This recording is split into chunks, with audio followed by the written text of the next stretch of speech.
Bueno, entonces podemos empezar con la venia de todos ustedes. ¿Estás listo? Bueno, el tema de hoy es el desapego para reducir el sufrimiento.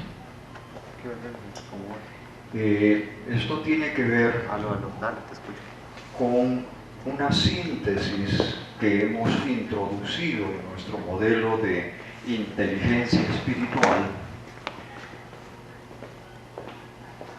extraído de nuestra interpretación de las enseñanzas de Buda, porque resulta que el budismo tiene una versión de pronto un poquito ancestral, no tan adaptable al pensamiento contemporáneo, de que para manejar los deseos hay que matar a la fuente, que es el ego.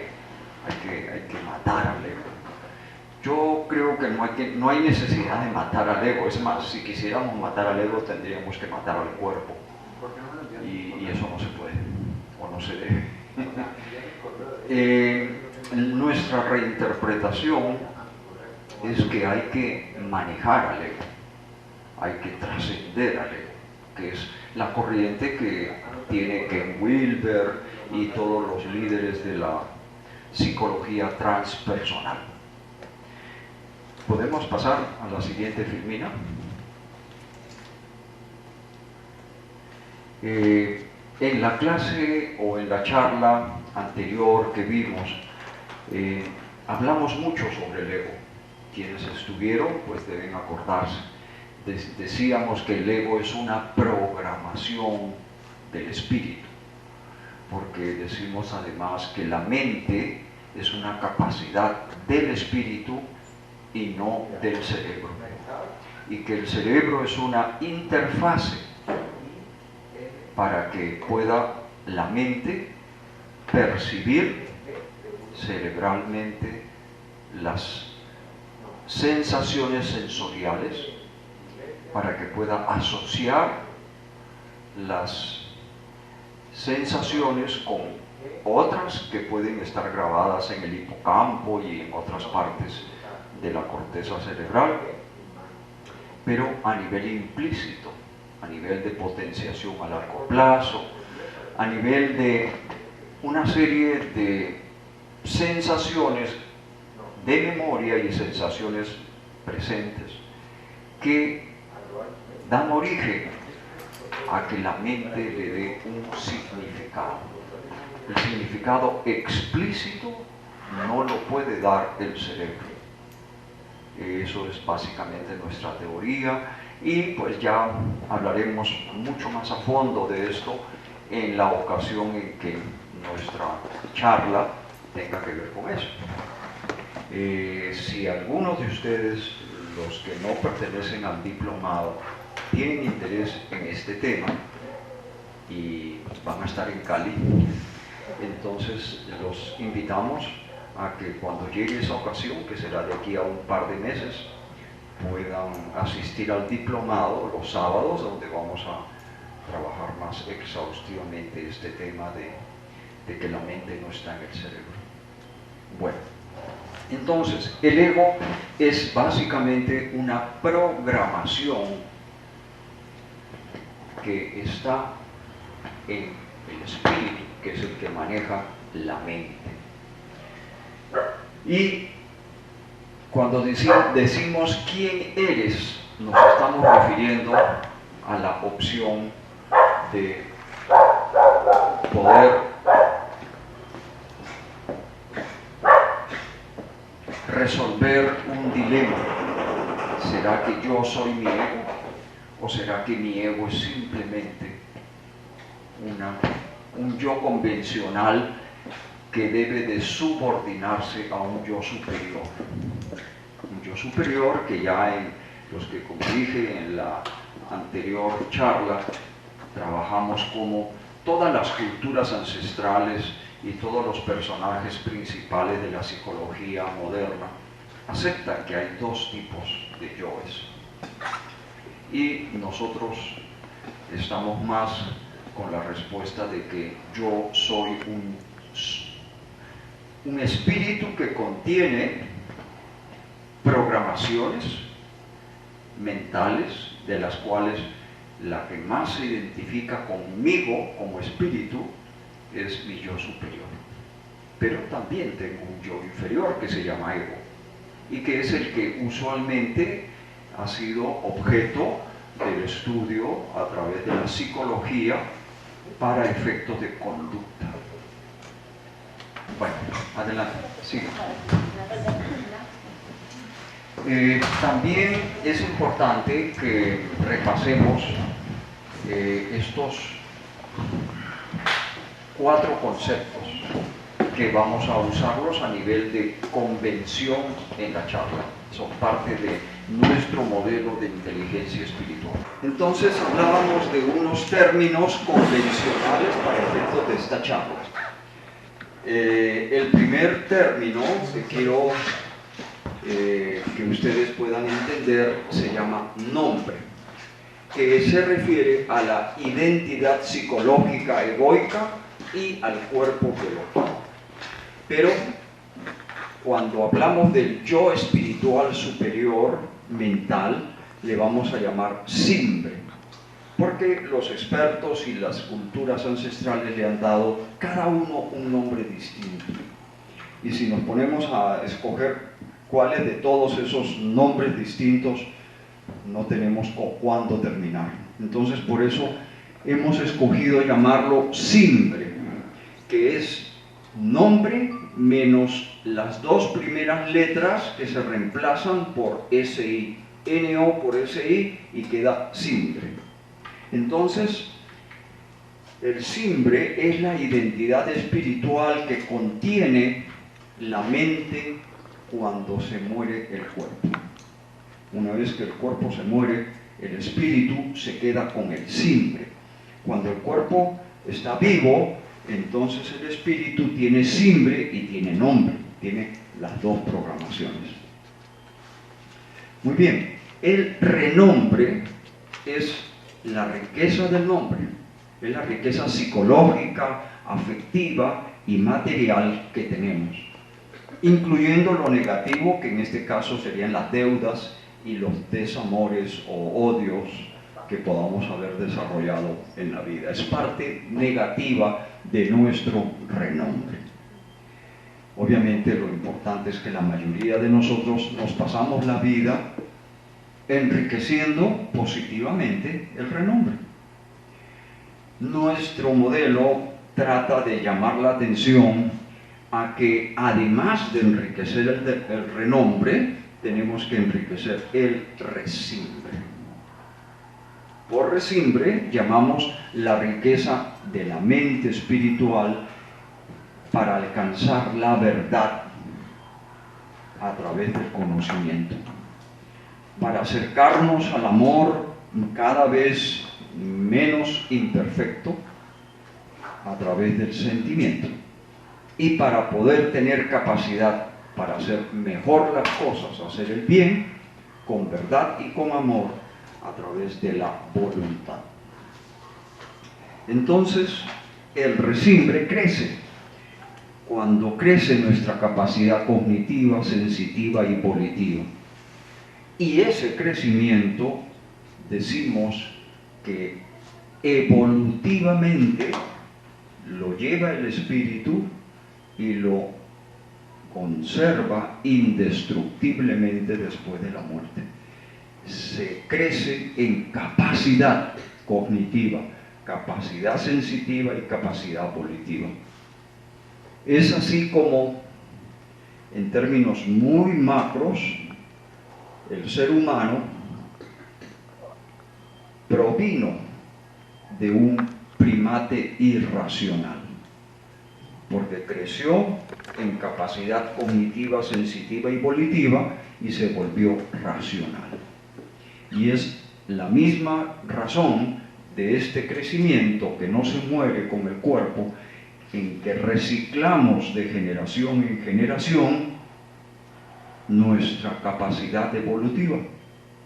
para dejar de ser carroñeros, dejar de ser antropófagos, como lo fuimos en las épocas de las cavernas, para dejar de ser esclavistas en las primeras culturas, para dejar de ser colonialistas después de la Edad Media, y para dejar ahora todo eso por derechos humanos. Hoy en día estamos buscando, pues, satisfacer el cumplimiento de los derechos humanos. No podemos decir que ya lo logramos, pero está inscrito en todas las constituciones políticas de todos los países. Entonces, eso es un legado, ustedes podrán decir cultural, pero ya está interiorizado en el espíritu del hombre y de la mujer.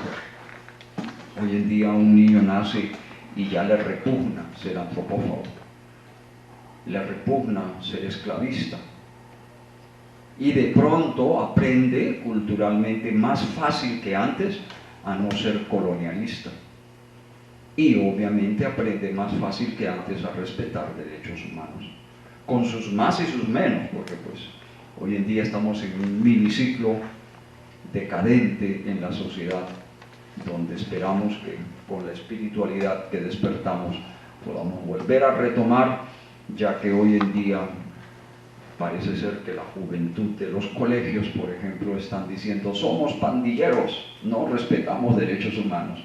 O sea, nos estamos yendo un poquito hacia abajo, pero acuérdense que lo que importa es la curva de regresión, en donde el componente intermedio puede tener altibajos.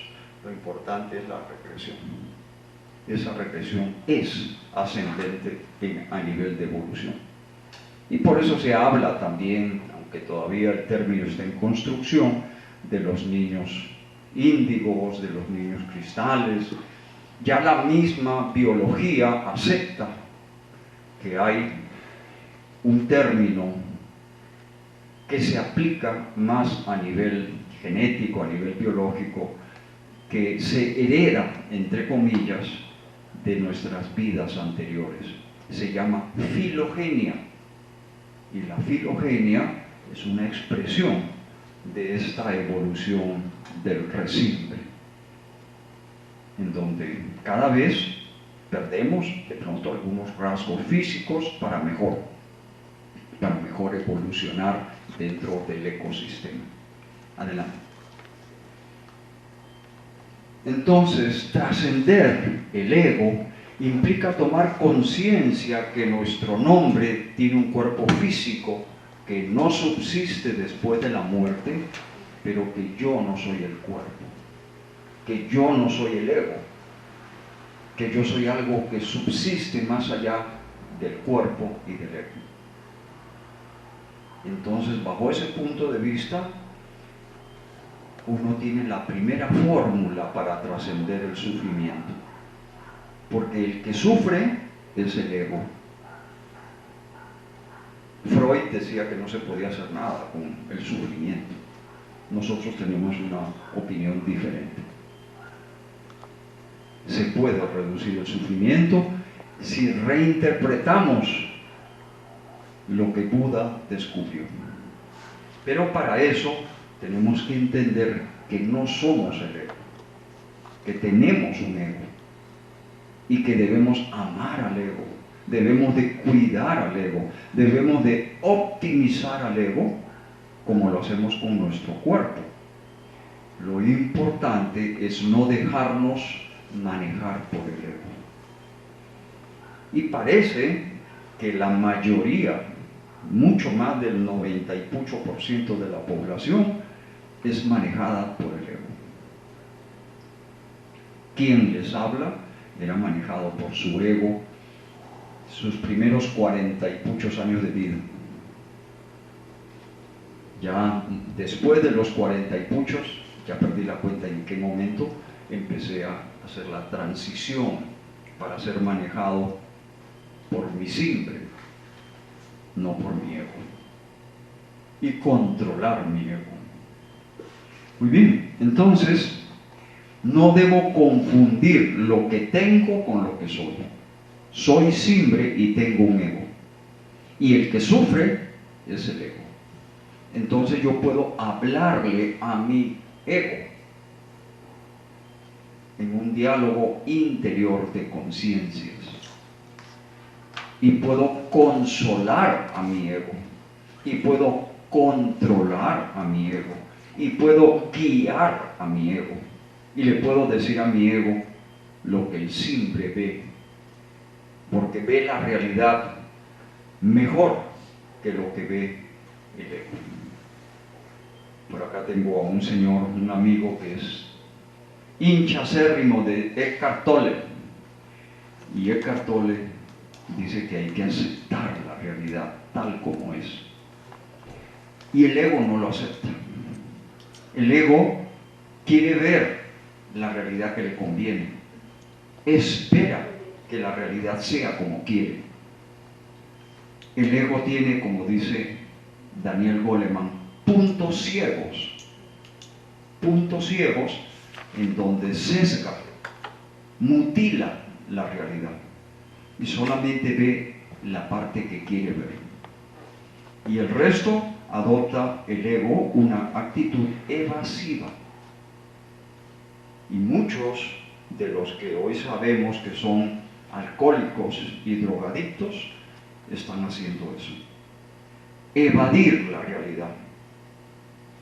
Y esa evasión es porque no quieren aceptar la realidad tal como es o porque no la soportan. Por eso Tolle habla de que tenemos que aceptar la realidad. Y los psicólogos también. Los psicólogos dicen, usted tiene un duelo cada vez que tiene un problema, un trauma, lo que fuera. Ese ciclo del duelo termina en la aceptación. Si usted acepta la realidad, entonces empieza a dejar de sufrir el duelo. Ok. Entonces, tenemos básicamente que el ego, decíamos incluso la semana pasada, sirve para procurar la supervivencia biológica, para preservar la especie humana y para hacer las dos cosas anteriores con la mayor ludicidad o placer y con el menor sufrimiento posible. Eso es lo que quiere el ego. Por eso que el ego es lochudo, por eso que el ego es perezoso, por eso es que el ego prefiere la rumba y no el trabajo, etcétera, etcétera, etcétera. Entonces, qué bueno que incluso esas comunidades extremas que están en las partes rurales, de pronto muy poco atendidas por el gobierno actual, pudiera también despertar el simbre.